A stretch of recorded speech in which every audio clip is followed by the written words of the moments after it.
अब बात करेंगे विस्तार से खबरों की। सबसे पहले बात कर लेते हैं पेपर लीक की। तो यूपी पुलिस सिपाही भर्ती परीक्षा लीक से जुड़ी ये बड़ी खबर आपको बता दें। परीक्षा कराने वाली कंपनी एड्यूटेक पर शिकंजा कसना शुरू हो गया है। परीक्षा कराने का नहीं दिया जाएगा कोई भी पेमेंट। सिपाही भर्ती बोर्ड ने एड्यूटेक टेस्ट को इस दौरान ब्लैकलिस्ट कर दिया है। परीक्षा कराने की रकम को भी रोकने को लेकर कार्रवाई की जाएगी। जमानत धनराशि भी भर्ती बोर्ड जब्त करेगा। तो ये बड़ी खबर आपको बता दें, जिस तरह से लगातार पेपर लीक के मामले कई सारी परीक्षाओं में सामने आ रहे हैं, परीक्षाओं में धांधली की बात सामने आ रही है, वहीं अब इस पर नकेल कसने के लिए यूपी पुलिस सिपाही भर्ती परीक्षा लीक से जुड़ी है बड़ी खबर आपको बता दें। परीक्षा लीक में या पेपर लीक में जिस तरह से कार्रवाई हो रही है, इसको देखते हुए जिस कंपनी ने यूपी पुलिस सिपाही भर्ती परीक्षा कराई थी, उस कंपनी एड्यूटेक पर शिकंजा कसना शुरू हो गया है। परीक्षा कराने का कोई भी पेमेंट इस दौरान इस कंपनी को नहीं दिया जाएगा। सिपाही भर्ती बोर्ड ने एड्यूटेक को ब्लैकलिस्ट कर दिया है। यानी ये जो कंपनी जिसने ये परीक्षा करवाई थी, उत्तर प्रदेश में सिपाही भर्ती की परीक्षा कराई थी जिसमें धांधली पाई गई थी, पेपर लीक हो गया था, उसी दौरान सिपाही भर्ती बोर्ड ने एड्यूटेक कंपनी को ब्लैकलिस्ट कर दिया है। साथ ही शिकंजा कसते हुए किसी भी तरह की पेमेंट से यहां पर इनकार कर दिया है। परीक्षा कराने की रकम को रोकने की कार्रवाई जो है वो शुरू हो गई है। जमानत धनराशि भी भर्ती बोर्ड जब्त करेगा। तो जिस तरह से पेपर लीक के कई सारे तमाम मामले सामने आ रहे हैं, वहीं अब उत्तर प्रदेश में जिस तरह से पुलिस सिपाही भर्ती परीक्षा लीक हुई थी, उसको देखते हुए ये बड़ी कार्रवाई करने की यहां पर फैसला लिया गया है। सीधा रुख कर लेते हैं संवाददाता चंदन वर्मा का। चंदन, जिस दौरान हम देख रहे हैं हाल ही में कई सारी परीक्षाओं में धांधली या पेपर लीक की बात सामने आ रही है। उत्तर प्रदेश की बात करूं, जिस तरह से बढ़ चढ़कर यह मुद्दा उठा था, उत्तर प्रदेश में जिस तरह से पुलिस सिपाही भर्ती परीक्षा लीक हुई थी, अब यहां पर कार्रवाई करते हुए बड़ी कार्रवाई की बात सामने आ रही है कि जिस कंपनी ने पेपर करवाया था उसको किसी भी तरह की पेमेंट नहीं की जाएगी। क्या संदेश यहां पर देने की कोशिश? बिल्कुल, देखिए साफ तौर से जिस तरह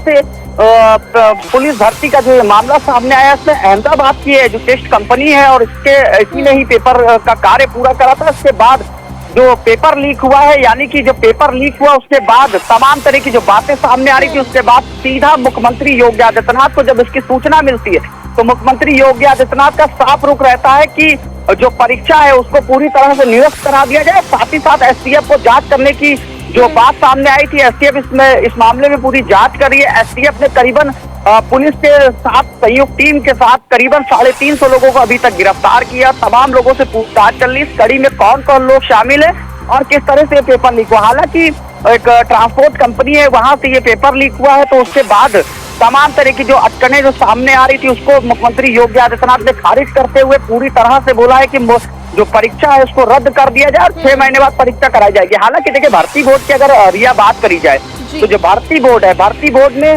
कई कंपनियों से इसके आवेदन लिए थे। आवेदन लेने के बाद एजुटेक को ये काम दिया गया था और ये काम जब एजुटेक को दिया गया था, उसके बाद ये पेपर लीक का मामला सामने आया। उसके बाद कंपनी को तो ब्लैक लिस्टेड किया गया, साथ ही साथ जो पैसा है वो भी जब्त करने की बात कह दी है। तो साफ तौर पे एसटीएफ इस पूरे प्रकरण की जांच कर रही है और तमाम जिलों से अभी तक 350 से करीबन 450 लोगों को उठाई और तमाम लोगों से पूछताछ कर रही है। जी चंदन, जिस तरह से एड्यूटेक को यहाँ पर जो है चुना गया था, एड्यूटेक ने पूरा परीक्षा जो थी करवाई थी, लेकिन ट्रांसपोर्टेशन के दौरान जो है गड़बड़ी पाई जाती है, ट्रांसपोर्टेशन के दौरान पेपर लीक हो जाता है। तो क्या माना जाए, जो ट्रांसपोर्टेशन का जो जिम्मा है वो भी एड्यूटेक के अंदर था? बिल्कुल, देखिए जिस तरह से ये पेपर लीक हुआ एजुटेक के जिम्मे में था, ट्रांसपोर्टेशन के द्वारा जो ये पेपर लीक हुआ। चंदन, कई बार जैसे नीट परीक्षा में भी यही देखा गया कि ट्रांसपोर्टेशन के दौरान, ज्यादातर ऐसी होता है परीक्षाओं में, ट्रांसपोर्टेशन के दौरान धांधली हो जाती है। बिल्कुल, देखिए जिस तरह से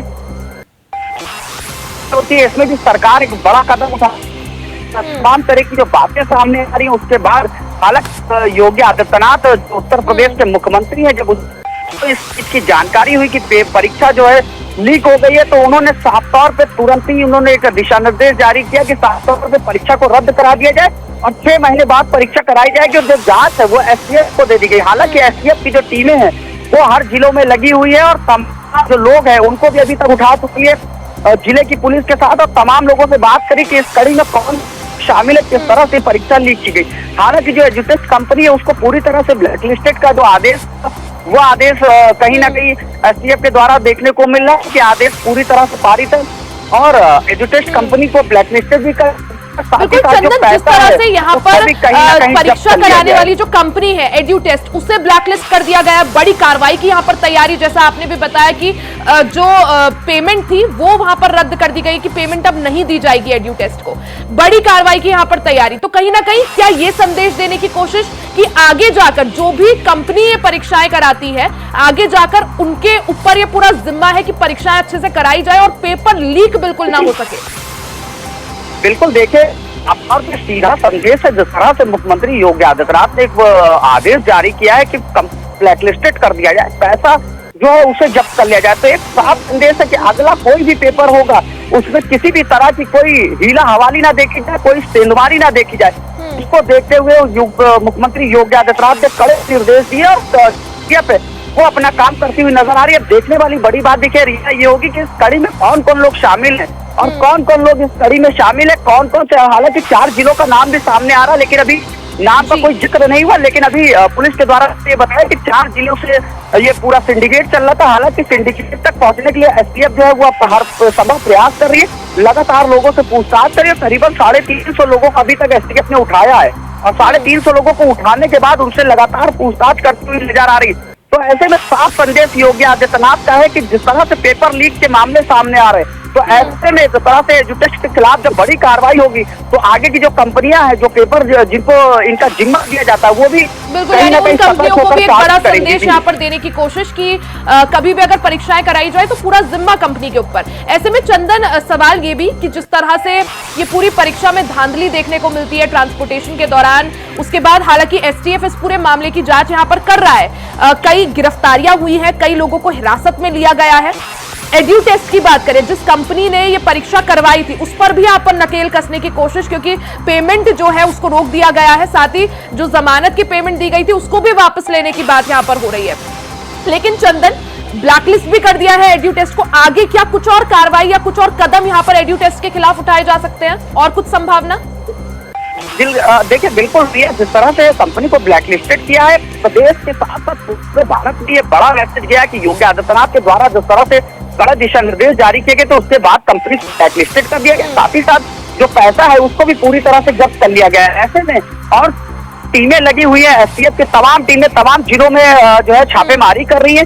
इस कड़ी में कौन कौन लोग शामिल है, अभी ये भी देखिए, ये भी चीजें खुलकर अभी सामने आएंगे। हालांकि एसटीएफ ने अभी 350 लोगों को उठाया, लगातार लोगों से पूछताछ कर रही है। अब इस कड़ी में कौन कौन लोग शामिल है, कौन कौन से इसमें अभी जिले शामिल है, कौन किस किस का इसमें हाथ है, ये भी बात अभी सामने आना देखिए लाजिब है। लेकिन एसटीएफ लगातार करती हुई नजर आ रही है। पालतू की जो सीएम योगी आदित्यनाथ भेजी जा रही है, क्योंकि जो रिपोर्ट है योगी आदित्यनाथ मामले को हैंडल कर रहे हैं और तमाम जो इस तरह की जांचें हो रही है उसपे तमाम बिल्कुल, यानी चंदन एक तरह से यहाँ पर बड़ा संदेश देने की कोशिश, बड़ी कार्रवाई करते हुए। हालांकि एसटीएफ पेपर लीक मामले की जांच कर रही है उत्तर प्रदेश में, लेकिन उसके बाद भी पेपर कराने वाली कंपनी एड्यूटेस्ट के खिलाफ यहाँ पर बड़ी कार्रवाई, उसे ब्लैकलिस्ट भी कर दिया है कंपनी को और पेमेंट भी यहाँ पर रोक दी गई है। हालांकि इसके बाद क्या कुछ इस मामले में निकलकर सामने आता है और क्या कुछ कदम एड्यूटेस्ट के खिलाफ उठाए जाते हैं, उस पर सभी की निगाहें। चंदन, बहुत बहुत शुक्रिया जानकारी के लिए।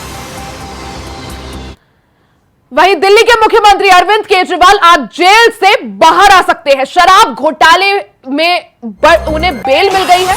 आज कभी भी अरविंद केजरीवाल की रिहाई हो सकती है। फैसले के खिलाफ हाईकोर्ट का हालांकि ईडी यहां पर रुख करेगी। तो एक बड़ी खबर आपको बता दें, बीते दिन हमने देखा था किस तरह से देर शाम दिल्ली के मुख्यमंत्री अरविंद केजरीवाल को इस वक्त की सबसे बड़ी संजीवनी और सबसे बड़ी राहत मिल गई। आज जेल से वो बाहर आ सकते हैं, क्योंकि बीते दिन उन्हें शराब घोटाले के मामले में बेल मिल गई है। आज कभी भी अरविंद केजरीवाल बाहर आ सकते हैं। थोड़ा फॉर्मेलिटीज का यहां पर इंतजार किया जा रहा है। जैसे ही वो फॉर्मेलिटीज और पेपर वर्क जो है वो पूरा हो जाएगा, उसके बाद अरविंद केजरीवाल जेल से रिहा हो जाएंगे। फैसले के खिलाफ हालांकि जो ईडी है वो हाईकोर्ट का यहां पर रुख कर सकता है। तो कल दिल्ली की राउज एवेन्यू कोर्ट में अरविंद केजरीवाल की जमानत के मामले में सुनवाई हुई, जिसके बाद बड़ी संजीवनी और राहत यहां पर उन्हें मिलते हुए बेल मिल गई है। ज्यादा जानकारी के लिए सीधा रुख कर लेते हैं संवाददाता अजय चौहान का। अजय, इस वक्त की सबसे बड़ी संजीवनी और सबसे बड़ी राहत अरविंद केजरीवाल को मिल गई है। बीते दिन जैसे देर शाम अरविंद केजरीवाल को जमानत मिल जाती है, आज कुछ और फॉर्मेलिटीज का इंतजार, क्या माने कितना और इंतजार अरविंद केजरीवाल को करना पड़ेगा? क्या आज ही जो है उन्हें जेल से रिहा कर दिया जाएगा या कल तक का और इंतजार? बिल्कुल यह देखिए, जिस तरह से कल शाम को जब सामने आया कि अरविंद केजरीवाल की रिहाई तय हो चुकी है, तो उसको लेकर ईडी ने रावल कोर्ट के अंदर विरोध किया था कि हमें 48 घंटे का समय दिया जाए, क्योंकि हम अब हाई कोर्ट जा रहे हैं सबूत को लेकर। लेकिन रावल कोर्ट ने उनको कहा कि आप जाइए, लेकिन इनकी जमानत मंजूर कर ली गई, क्यों 1 लाख रुपए निजी वक्त को लेकर के इनकी जमानत दी गई है। और आज किसी भी वक्त यानी शाम तक उनकी जो रिहाई हो सकती है, यानी कहीं ना कहीं आम आदमी पार्टी को एक सबसे बड़ी संजीवनी मिली है। वहीं उनके नेताओं को भी खुशी है कि उन्होंने साफ साफ कहा कि सत्य में जय थे, यानी कि सत्य की जीत हुई है। अरविंद केजरीवाल आज बाहर आ रहा है, यानी कि जिस तरह से आरोप लगाए गए थे, ईडी ने सवाल खड़ा किया कि आखिरकार अरविंद केजरीवाल जी ने जिस तरह से 100 करोड़ की रिश्वत मांगी गई थी, वो सारे सामने आए हैं। लेकिन उन्होंने अपने मोबाइल का पासवर्ड अभी तक नहीं दिया है, लेकिन उनके जो सहयोगी है, उनके जो मोबाइल से चैट निकली है, वो पूरा अरविंद केजरीवाल के ही मोबाइल के साथ कनेक्ट है। तो ऐसे में हाईकोर्ट आज ईडी हाईकोर्ट भी जा सकते हैं, क्योंकि उन्होंने पहले कहा कि हमें आप 48 घंटे का समय दीजिए, तभी अरविंद केजरीवाल की जमानत दीजिए। लेकिन उन्होंने कोर्ट शाम मना कर दिया कि हम जमानत देंगे, आप जाइए। तो हो सकता है शाम तक अरविंद केजरीवाल को तिहाड़ जैसे रिहाई मिल सकते, क्योंकि फॉर्मेलिटी होती है, कागजों की कार्रवाई की जा रही है। तो ऐसे में कहीं ना कहीं आम आदमी पार्टी के कार्यकर्ताओं जरूर सा उमंग है कि आखिरकार हमारे जो मुख्यमंत्री हैं अरविंद केजरीवाल बाहर आ रहे हैं। अजय, आपसे ये भी जानना चाहेंगे, केजरीवाल के वकीलों की तरफ से ऐसी क्या कुछ दलीलें पेश की गई थी कि अरविंद केजरीवाल को एकदम जमानत मिल गई? क्योंकि हमें पता है, हमें याद है वो दिन जिस दिन अरविंद केजरीवाल वापस तिहाड़ में लौटे थे प्रचार प्रसार के लिए, जो उन्हें अंतरिम बेल मिली थी। उसके बाद, उससे पहले उन्होंने कहा था अब मैं जा रहा हूं और अब मैं लंबा जाऊंगा। ऐसे में इतनी जल्दी उन्हें दूसरी बार फिर से बेल मिल जाती है, और ऐसी क्या कुछ दलीलें वकीलों की तरफ से केजरीवाल के पेश की गई थी कि जिस आधार पर उन्हें बेल संभव हो पाई? और साथ ही ये भी जानना चाहेंगे कि ईडी ऐसे क्या कुछ पुख्ता सबूत जो है अदालत के सामने पेश नहीं कर पाई, जिसने ईडी का पक्ष कमजोर कर दिया? देखिए, जिस तरह से बात करें 100 करोड़ का जो मामला सामने आता है, ईडी ने सच की तरफ से बयान दिया गया, वही अरविंद केजरीवाल के वकील की तरफ से बयान दिया गया आखिरकार 100 करोड़ जो मांगा गया था उसका कोई रिकॉर्ड नहीं है। जो हाउस से पैसा आया वो उसका कोई रिकॉर्ड भी सामने नहीं आ रहा है, क्योंकि अरविंद केजरीवाल के खाते में नहीं है। ना ही जो 45 करोड़ रुपया जो खर्चा किया उसका कोई सामने रिकॉर्ड नहीं आ रहा। तो ऐसे में ईडी कहीं ना कहीं साफ साफ कह रही कि अरविंद केजरीवाल ने सीधा अपना मोबाइल चैट अभी छिपा रखा, पासवर्ड छिपा रखा। लेकिन उनके जो सहयोगी पकड़ गए, जो एक चौहान नाम के व्यक्ति हैं, वहाँ पर इनके खाते से उनके मोबाइल में चैटिंग सीधा अरविंद केजरीवाल के जो पर्सनल नंबर पर चैट सामने आई है, वो कहीं ना कहीं दर्शाता कि आखिरकार अरविंद केजरीवाल और एक आम आदमी जो नॉर्मल लगता है, जो सीएम का पर्सनल नंबर उसके पास है, चैटिंग की गई है, उसके आधार पर ईडी ने कहा था 100 करोड़ रुपए इनके पास आया, इन्होंने रिश्वत मांगी है, पार्टी को भी इन्वॉल्व किया गया। तो देखना ये होगा कि आखिरकार ईडी हाईकोर्ट जा रही है, क्या जमानत का विरोध करेगी या फिर इसमें कोई और बड़ा खेल होने वाला है? क्योंकि अरविंद केजरीवाल को अचानक से जमानत मिल जाना कहीं ना कहीं ईडी की कमजोरी नजर आती है, या ईडी कोई की लापरवाही देखी गई जिसने उनको जमानत दी गई। तो ईडी ने विरोध तो जरूर किया था, लेकिन बिल्कुल बार बार अजय आम आदमी पार्टी की तरफ से यही कहा गया था कि पीएमएलए जो एक्ट है उसमें जमानत का प्रावधान है ही नहीं, जमानत मिलना काफी मुश्किल है। बार बार आम आदमी पार्टी की तरफ से यही मुद्दा उठाया गया था, और अब जिस तरह से जमानत मिली है, क्या माना जाए इसको? देखिए, पीएमएलए का जो मुकदमा उसमें जमानत नहीं मिल पाती है, उसमें काफी कुछ धाराएं लगी होती हैं। ऐसे में अरविंद केजरीवाल जब अगर राहत मिले तो कहीं ना कहीं ईडी की तरफ से कमजोरी या फिर वो अपना पूरा सबूत अभी कोर्ट में पेश नहीं कर पाए हैं। तो हो सकता है कि अब अरविंद केजरीवाल के खिलाफ हाईकोर्ट जाने के बाद पूरी जो फाइल चार्जशीट तैयार किए गए थे, जो उन्होंने साफ साफ कहा था कि इसमें 100 करोड़ रुपए अरविंद केजरीवाल जी ने मांगे थे, मांगने की बात बिल्कुल, यानी यहाँ पे बड़ी राहत आम आदमी पार्टी के मुखिया अरविंद केजरीवाल को मिलते हुए। हालांकि ईडी ने आज बात कही है कि हाईकोर्ट का रुख यहाँ पर किया जाएगा, उसके बाद क्या कुछ इस मामले में होता है। लेकिन एक चीज निर्धारित है कि आज अरविंद केजरीवाल की पूरी संभावना है कि रिहा हो जाएंगे। बहुत बड़ी राहत यहाँ पर आम आदमी पार्टी और अरविंद केजरीवाल के लिए। अजय, बहुत बहुत शुक्रिया आपका जानकारी के लिए। वहीं लखनऊ से बड़ी खबर आपको बता दें, योग दिवस कार्यक्रम में मुख्यमंत्री योगी आदित्यनाथ ने राजभवन में योग कार्यक्रम का आयोजन हुआ, और इसमें सीएम योगी के साथ राज्यपाल आनंदीबेन पटेल भी मौजूद रही। तो लखनऊ से बड़ी खबर, क्योंकि आज 10वां अंतर्राष्ट्रीय योग दिवस भारत मना रहा है। ऐसे में योग दिवस कार्यक्रम का आयोजन किया गया, जिसमें सीएम योगी आदित्यनाथ मौजूद रहे। लखनऊ राजभवन में योग कार्यक्रम का आयोजन किया गया, जिसमें इस कार्यक्रम में सीएम योगी आदित्यनाथ ने लोगों के साथ योग अभ्यास किया। साथ ही उत्तर प्रदेश की राज्यपाल आनंदीबेन पटेल भी इस दौरान मौजूद रही। तस्वीरें आप देख सकते हैं, लखनऊ की तस्वीरें ये, जहां राजभवन में योग अभ्यास कार्यक्रम का आयोजन किया गया था, क्योंकि आज 10वां अंतर्राष्ट्रीय योग दिवस भारत मना रहा है। इस परंपरा की शुरुआत 2015 से हुई थी और ऐसे में लगातार 2015 में अंतर्राष्ट्रीय योग दिवस भारत ने मनाया था। उसके बाद 2016 ये सिलसिला चलता रहा और आज 10वां अंतर्राष्ट्रीय योग दिवस भारत मना रहा है।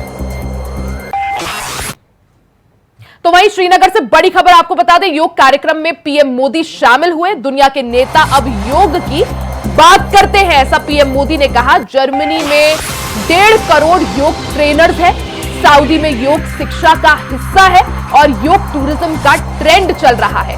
तो आज 10वां अंतर्राष्ट्रीय योग दिवस भारत मना रहा है। आपको बता दें कि दुनिया भर में योग को बढ़ावा देने में भारत का महत्वपूर्ण योगदान रहा है। तस्वीरें आपको कश्मीर से दिखा रहे हैं। आज प्रधानमंत्री नरेंद्र मोदी की कश्मीर में मौजूदगी, 10वें अंतर्राष्ट्रीय योग दिवस का कार्यक्रम और डल लेक के पास इस कार्यक्रम का कन्वेंशन सेंटर में आयोजन।